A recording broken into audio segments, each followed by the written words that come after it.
I honestly didn't think I would be making this video so quickly, but with the massive influx of tweets from Riot MMO's devs on Twitter in the last few months, if I had waited any longer to report any of this new information or speculation, I'd be making an hour-long video. To be honest, I've re-recorded this 3 times now because they keep saying new interesting little tidbits behind their design theory. So let's get right into it before we waste any more time. Do keep in mind I am just reading these off and reacting to them. Also, I will post down in the description below links to some of these big threads on Twitter. There's just so much information to be found on them. I can't get it all in one video. If you want to check them out and kind of find more of their responses, feel free to do that. The links will be provided down below. First off, today we're going to have Sap Magic, or Ed Altorfer. Once again, that's going to be a thing. I don't know how to do names. He's the principal UX designer on the Riot Games MMO project. His tweet says, "Hey gamers, MMOs can sometimes look a bit like spreadsheets. What are some great games that offer immersive ways of interacting with the world? For example, in Breath of the Wild, you can walk up to items and shops to buy them instead of navigating a list in a menu. Happy Wednesday." At Spooky Faye responded by saying, "I'd really enjoy seasonal interactive features. For example, don't make fun of me, you can shake bushes in Stardew Valley that have berries only in the spring and fall." And she goes on to elaborate on that a little bit. He responded by saying, "I love those little touches in Stardew Valley. It really made me want to go out and explore the world each season, even though I had already done it." I think there's a little bit you can read off this. Keep in mind he is the UX designer. He's not necessarily making the gameplay in the game. I think everyone does have a say at meetings and whatnot. But kind of just saying like they wants to see like an evolving immersive world where you can different seasons happen and you can go explore and things will be slightly different during those seasons. At goblins_den said, "Characters making noises or saying phrases when you click on them, like zug zug when you click on an orc peon." Sap Magic responded by saying, "Time is money, friend." This is kind of a little detail that's been pretty much included in most MMOs, but I do agree is kind of adds to a fun, less spreadsheety immersive world. At James012 said, "Secrets. Secret places that you can only go to via parkour, secret encounters, NPCs, bosses, areas." He's kind of saying like jumping puzzles, different hidden areas that don't necessarily have any effect on the actual gameplay, player power, or that kind of thing. Basically giving things in the world a reason to be there and giving you a reason to explore / interact with them, rather than it just being fluff. Sap Magic responded by saying, "I'd almost argue some places don't need a reason to exist. I played an MMO called Nexus TK as a kid, and I remember finding like a hidden bathhouse type thing in a palace. There was nothing inside, but it was a cool feeling like I had discovered a secret that not many people knew about." Personally, I agree. I like having kind of a world where you may go through it, level, and you've been playing it for a year, and you always can find kind of new little nooks and crannies without the gameplay, and that's awesome. At KVNRT said, "I love when elements that usually are on the UI are blended in with the character, like Isaac from Dead Space having his life bar on the back of his suit, or the air that he has left." Sap Magic responded by saying, "Yes, if you think of more good examples like this, tell me about them." Now this is kind of where the user experience does kind of start to connect with the gameplay, is adding UI elements to the actual gameplay as opposed to just being on the screen or not interacting with your character at all. Sap Magic probably does have a lot of say as far as how that will affect the in-game gameplay. So kind of cool ideas here, and he's looking for more examples. Next up, we have Candice Thomas. She's the lead game designer at Riot Games MMO. She does content, combat, enemies, AI. Previously worked at Blizzard, I believe up until about Legion time frame. She did a large amount of the boss dungeon and raid encounters. So she kind of has a say in those areas. She also very recently got promoted up to senior manager at Riot Games, where she says, "I'm still a game designer, but more like a lead game designer. You just wait and see. This girl's gonna be a game director someday." So congratulations, Candice. Her first tweet here that happened on January 25th is where she says, "Fun fact, working for Ghostcrawler again on an MMO is 75% of the reason she came to work at Riot." Just shows that they already have a pretty good combination as far as working together on different encounters and systems. So it'll be interesting to see what they do on the Riot MMO together. Her next tweet kind of regarding boss encounters, she says, "I don't design bosses to win fights against the player. I design them to lose very convincingly. It's like blackjack. I lose if I go way too far under, but I also lose if I go over." So kind of saying, you know, she wants to make the bosses challenging, but make them actually beatable, but feel like it's very convincingly tough, I guess. And then kind of showing their friendship, Greg Street Ghostcrawler responded by saying, "Well said, winning fights against players is much easier." Matthew Villers responded to that post saying, "How do you feel about the role of visual clarity in the equation? I feel strongly that it should always be clear what went wrong when fighting bosses." Candice responded by saying, "Visual language is so important, and in the industry there is a lot of good inspiration out there. There is a point where it's too gamey. I personally don't care for arrows that guide me around, but have consistent, intuitive visual language is key."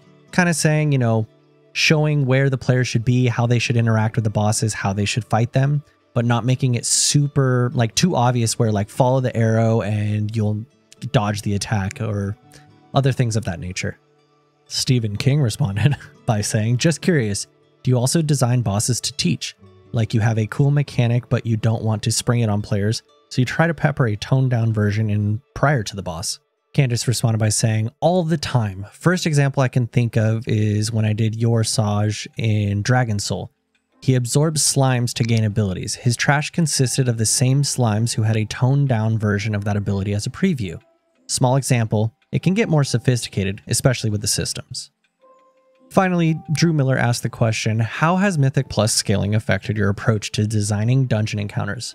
Some bosses that are not too tricky at base level have become really tricky to survive through at higher keys."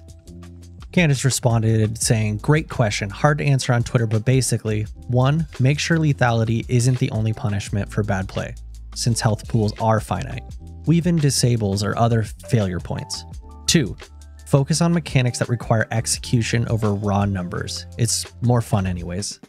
So she's kind of talking about the fact that it shouldn't just be a fight where if you have a higher number than the thing you're fighting, you win. And should come down to more player movement and engaging interaction with the bosses, as opposed to just that simple, straightforward, can you out-heal the damage that they're doing? The next dev we have on the list is Kmericks. They are a game designer on MMO at Riot, previously working on TFT, Blizz, Indie, etc. Now, they don't have a huge Twitter following or honestly post all that often regarding any MMO gameplay, but I thought this one post was pretty interesting. They said, "I really enjoy my team, especially how feedback is given and received." Jared Noose responded, who is a coworker. I forget their exact position, and honestly, I'm too lazy to look it up. I've been searching through Twitter like for the last 4 days. They said, "Excellent. Now it's time to ramp up things with personal attacks. Get spicy in here." Kmericks responded saying, "Jared, I really dislike how sometimes the awesome jazz music you play during stand-up is too hard to hear. It really grinds my gears." Ultimately, this post is just a little bit of fun and kind of shows the work environment that they have going on at the Riot MMO and showing that they're having fun doing it, and it's not this just super hardcore grind to put this game out. The next up, we have the one and only Xenogenic, principal game designer at Riot Games, working on our MMO, Jungle Main. All tweets and opinions are their own. Regarding their experience playing Lost Ark, they said, "Doing 8-player dungeons again in Play Lost Ark on my Sorceress alt, and I'm still so surprised at how patient players are with new players still learning the mechanics, especially the ones where all 8 must do them correctly or it's a full wipe. I said this last time, but it's refreshing to me to have pug content that isn't trivial. Not only does it keep it interesting and rewarding, but I actually think it plays a part in this patience. It's just better/faster to explain the mechanics to the new players so you can win. Also, you can't kick them, and if they leave, they won't get replaced, so letting them F up and getting mad will actually hard fail the dungeon for you." This is actually one thing that I personally really liked about Lost Ark is they didn't auto-replace people in these groups, and it was kind of put on the players' responsibility to help teach the other players who didn't know the mechanics so that they could progress through the dungeon and do it successfully. Kind of created this atmosphere of, you know, teaching and learning and having fun learning the content as opposed to min-maxing and making it this kind of different experience that is not really as fun in my opinion. On their next post, they said, a lot of people ask why I'm so excited about working on Riot MMO, and I think so far it's Ghostcrawler sending the design team to live in the underwater facility in the ocean for a few months so we can finally tackle this problem of, and Cliff Blazinski said, will underwater levels ever not suck? Once again, just showing the kind of friendship and work environment they have over here, working on the MMO with Ghostcrawler kind of being the lead here and just creating a fun environment to create a hopefully fun game. I think it's really good. 2 thumbs up. And then talking about the leveling experience in Lost Ark. Gonna be honest, I really did not enjoy leveling in Lost Ark whatsoever. Compared to MMOs, it was fast to get to the end game, yet still too long for what it was. But I'm actually really enjoying the end game. Did the 8-player Abyssal dungeons last night and they were awesome. The best part was that they actually require coordination and everybody had to do the mechanics correctly or you wipe. And just kind of going back into the complexity of it and thinking that that is a good thing, not having overly simplified dungeons where you just pull as many as your tank is capable of and AoEing them down. And then as kind of just an idea about what we're working with here as far as this designer, what their experience in past games are.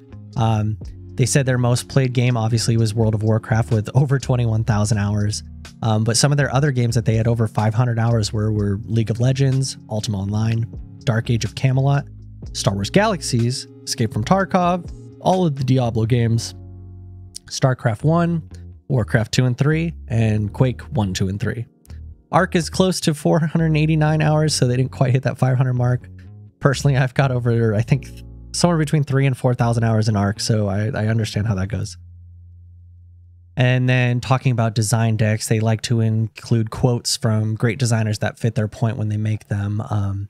This time they used Ghostcrawler in one of the decks, and further on, Ghostcrawler had said that the quote that was used was, it was, "God damn, range classes are hard to balance." Truth. Next up, we have Mark Yetter, aka Scruffy, who has a pretty active Twitter, but is never really responding to anyone. He does make some interesting points about game design and some tidbits. I wouldn't call them leaks, but maybe pre-leaks, I guess. First off, he said, long-term, the MMO team is planning to have roles in both LA and Seattle. This is a big win because we can build a better team with more developers from both areas. Other Riot teams are doing the same. Just allows them to open up the talent pool, I guess, by recruiting people from many different areas. Yeah, they're both on the West Coast, but you know, sometimes people don't want to move north and south, so it gives them more options. And those are 2 kind of major game design epicenters, if not the 2 largest game design epicenters. So it'll give them a kind of broad talent pool as far as designing the game. Next up, and this is kind of a long post, he says, engagement is one of those tricky metrics for game devs. It can be good or bad depending on how it's used. The intention is usually good because if people are playing the game, they must be happy. Now, personally, I don't necessarily think that's always true. People can play a game and not be happy, but he does go on to kind of clarify what he meant. The pitfall is that chasing short-term engagement is so tempting and uses tactics that burn players out long-term. A demanding design that pressures players to log in a ton of hours is really effective in the short term, but it chips away at their long-term trust or interest. So the better goal is to pursue long-term engagement trends that are more players playing this year compared to last year, even better if it's a longer time frame. Over really long periods of time, it's more about actual player satisfaction with the game. It's not so easy though, because it's also very important to gather feedback and data constantly to evaluate and improve on your work. It wouldn't be a good method to release a game update and say, okay, see you in a year to find out how this went. So in the end, I tried to keep the focus on long-term goals rather than short-term, but check for signs quickly. Real success is when players are satisfied long-term. 1, are players engaging more or less now? Plus 2, players' sentiment around long-term. Stuff like surveys asking players if they think the game is improved or if they feel like they're demanding too much of their time. Now, Mark gets a lot of flack for his work on League of Legends, but I think this post is really good. It really says a lot about the direction that they're taking with this MMO. I mean, just openly saying that they don't want to focus on this short-term success and they want to see people actively engaged with this game for years to come is music to my ears, really, compared to some of these other MMOs that I've played in the last decade or two even that are really fun for the first month and then really kind of taper off into me not logging in or even thinking about them anymore. So this is a good decision, and I think their philosophy towards it is just spot on at this point. He kind of finished off this string of thought by saying, another thought, short-term engagement spikes can be positive addition if done at the right place. A double XP weekend or expansion is an exciting moment for hardcore play, but if they're too frequent or constantly running, it feels like the game just expects all of your time. Once again, chef's salute, really good. Next up, he posted, thinking about RPG systems a lot, as you can imagine. Saying it's good when players feel rewarded for their time and efforts. It's natural and fulfilling. And not so good when players feel pressured and obligated to keep grinding at things they don't enjoy. Leads to a kind of bad breakup when you realize what's happening. Augustine Ayala responded saying, I think these two goals aren't unreasonable to achieve. The hard part, to me, is designing systems that maintain both goals over hundreds/thousands of hours of gameplay. Mark responded saying, yeah, it's extremely hard. Also, there is the trap to set a playtime goal that is too big. If you have 50 fun hours of content, but the system demands 500, there's no way it's going to work. Next, he said, playing Lost Ark has been fun for me so far, almost to endgame, so I'll see how this is pretty soon. I really like the current MMO ecosystem as a developer. Each game has its strengths and weaknesses, a lot to learn from, and a lot of different experiences to try. I think this is good that they're actually, out there playing different MMOs that are out and kind of pulling and drawing inspiration from them. Every MMO I've played, even some of the most terrible ones, they have something good about them and kind of value playing them. So you can really learn from just getting out there and experiencing the different MMOs. And I think Mark, at least here, is trying to kind of do what WoW did almost 20 years ago and pull some of the best features from the current MMO genre and bring them all into one encapsulated ultimate product, really. Lastly, Mark said, it's a long road for the MMO project, trying to do it right so we build something worthy of all the expectations. Sorry you aren't getting a ton of updates from us quite yet, but we're hard at work making strides every day. This team has a lot of heart, grateful as hell for them. I feel like I'm going to keep saying this, but it's just really good to see the progress that this team is making and how well that they all kind of play off of each other, and I think it's going to make a really good end product for us. And now, if you don't know his name by now, I don't know where you are or where you've been, if you've been living under a rock, but we've got Greg Street, Ghostcrawler here. He's the EP of the MMO project here at Riot Games. In this first post from him, he says, I'm barely a designer these days, but as a designer, I've always enjoyed randomness. I like it when players have to adapt to the current situation instead of just focusing on rotation execution. It's possible to overdo it, of course. Player actions, even when adapting, should have consequences, good or bad. If things are too random, then player actions can't drive the outcome at all. Kind of interesting, just shows his philosophy towards just general gameplay, so interesting.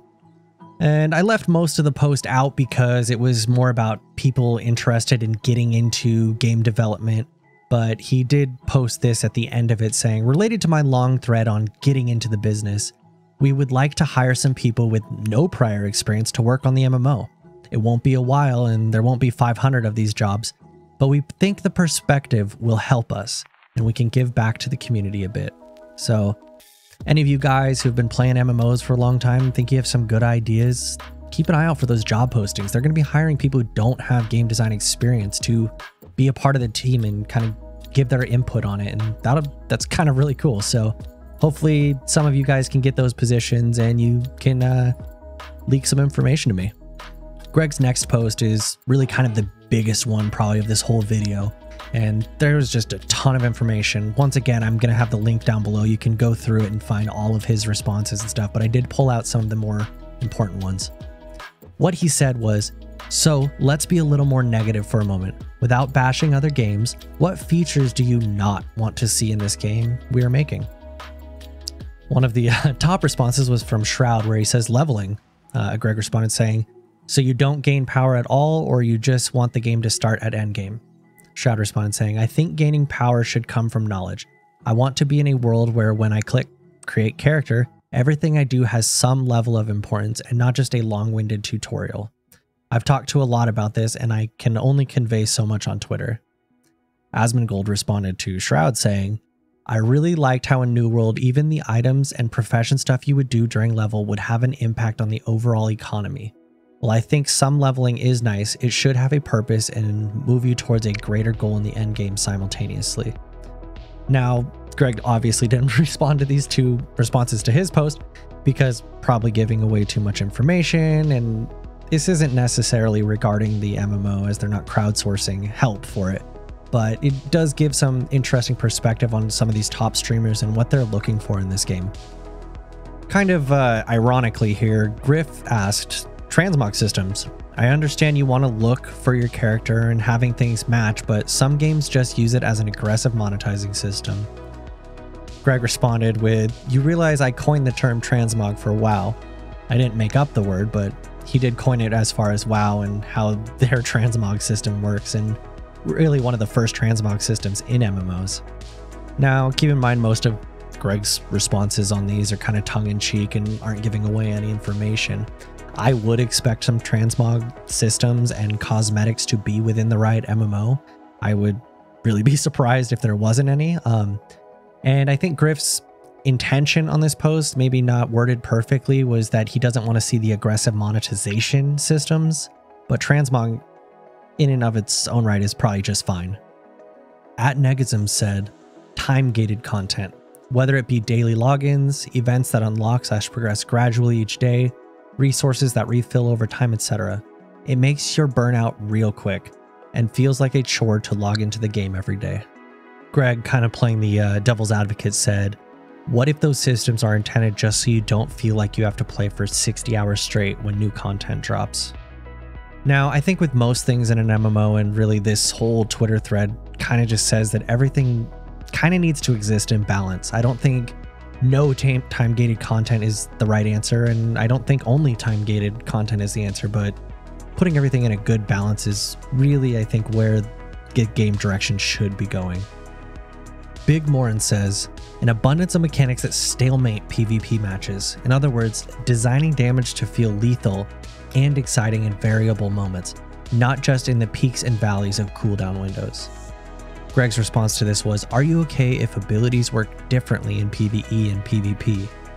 Now, this isn't really a leak by any means, but it is kind of showing where Greg's philosophy is as far as the separation of PvE and PvP balance.